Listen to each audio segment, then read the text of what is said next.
سر الأرض، حقائق ستذهلك وتبقي عقلك على حافة الهاوية. أهلا بك أيها المستكشف الفضولي في رحلة استثنائية عبر أعماق كوكبنا الأزرق. هل تساءلت يوما عن الأسرار التي تخبئها الأرض تحت قدميك؟ هل تعلم أن كوكبنا هذا رغم أنه موطننا إلا أنه لا يزال يحمل الكثير من الألغاز والحقائق المذهلة التي ستجعلك تتساءل عن كل ما تعرفه عن العالم من حولك؟ دعنا ننطلق في هذه المغامرة المعرفية ونكتشف معا بعضا من أكثر الحقائق إثارة عن كوكب الأرض. لا تنسى الضغط على زر الإعجاب والاشتراك حتى يصلكم كل جديد. قلب الأرض أشد حرارة من سطح الشمس. نعم، لقد قرأت هذا بشكل صحيح. يبلغ متوسط درجة حرارة لب الأرض حوالي 6000 درجة مئوية، وهي درجة حرارة أعلى بكثير من سطح الشمس.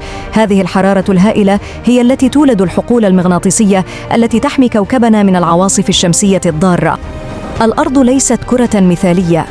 على الرغم من أننا نرسم الأرض على شكل كرة مثالية في الخرائط، إلا أنها في الواقع ليست كذلك.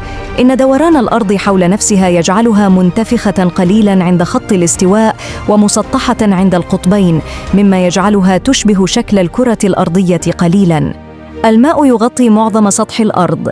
يغطي الماء حوالي 71% من سطح الأرض، مما يجعل الأرض الكوكب الوحيد في النظام الشمسي الذي يحتوي على كميات كبيرة من الماء السائل على سطحه.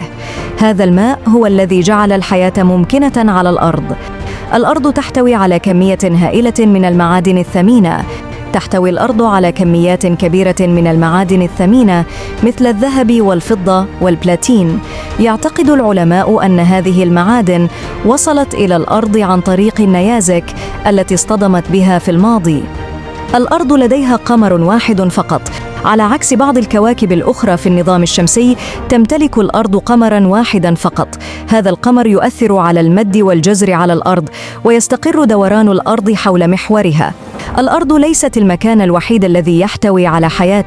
على الرغم من أننا لم نعثر بعد على أي دليل على وجود حياة ذكية خارج كوكب الأرض، إلا أن العلماء يعتقدون أن هناك احتمالاً كبيراً لوجود حياة بدائية على كواكب أخرى في الكون.